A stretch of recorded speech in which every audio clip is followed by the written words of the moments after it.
A very personal welcome to my friend and fellow board director of ITW, International Thriller Writers, Dr. Doug Lyle. Doug is a most engaging personality. He has a great passion for teaching the craft of writing to people. And he's both a fiction and non-fiction author. One of his best non-fiction titles is Forensics For Dummies. I think it comes back to what Hemingway said, write drunk, edit sober. But I think what he really mean by that is write fast. Get the story out of there first. You can edit garbage writing, but you cannot edit a blank page. So don't get too tied up in making everything perfect. Write the story fast and then go back and fix it, because writing is rewriting. Obviously the latest one, the Deep Six, because it's a comedic thriller and I've always wanted to write comedy.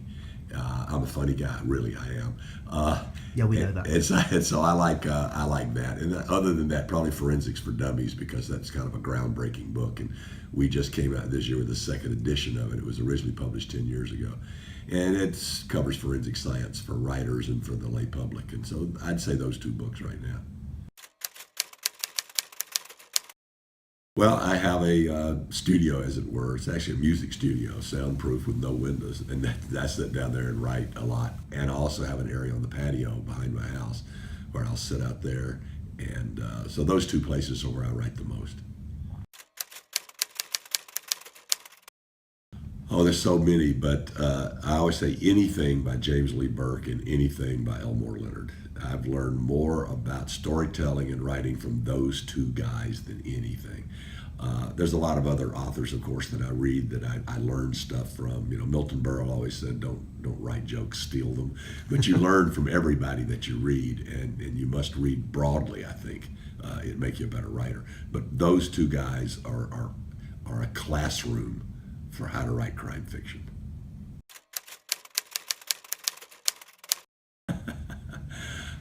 Ribs and good bourbon. No, other than shoo the cat away, there's not. I don't have a schedule. I'm not a scheduled guy. Most of the rest of my life is scheduled, so I don't like that. I don't want this to ever seem like a job. I want it to seem like fun. So I write when I feel like it. I write where I feel like it, but not if I don't, I don't. So no rituals. Wow. It usually comes from an idea or a scene, a premise, you know, what if, those things, or a scene is in my head, and it rattles around in there for a while, and then it becomes clear. And then I know that that's kind of what the story is going to be about. I outline. I almost always outline, but it's interesting. My latest book, Deep Six, I did not outline. I had a couple of scenes in mind. I just started writing to see where it would go. And since it's a comedic thriller, not like my other darker, more procedural stuff, I didn't have to be so strict with all the police work and science and all. I could have fun with it. So I just started writing, and but mostly I'm an outliner. That one.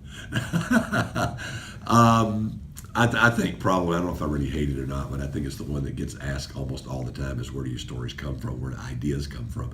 And the answer is everywhere, every minute of every day. Everything you see on TV, everything you read can be the nidus for a story. You can just walk into a place and suddenly it's like, whoa, this is cool.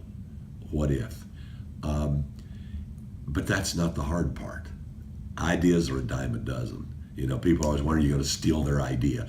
Ideas are a dime a dozen. But does the idea have legs? Can you take that idea and get 300 pages out of it? That's a whole different animal. So many stories die after a couple of weeks of thinking about them. So, nah, that's stupid, it won't work. At least not for me, for someone else in mind. Yeah. Yeah, I always did. You know, I grew up in the South, and down there, if you can't tell a story, they won't feed you. They'll just put you out behind the bar and let you die. And everybody I knew could spin a yarn, and spinning a yarn is kind of the Southern tradition.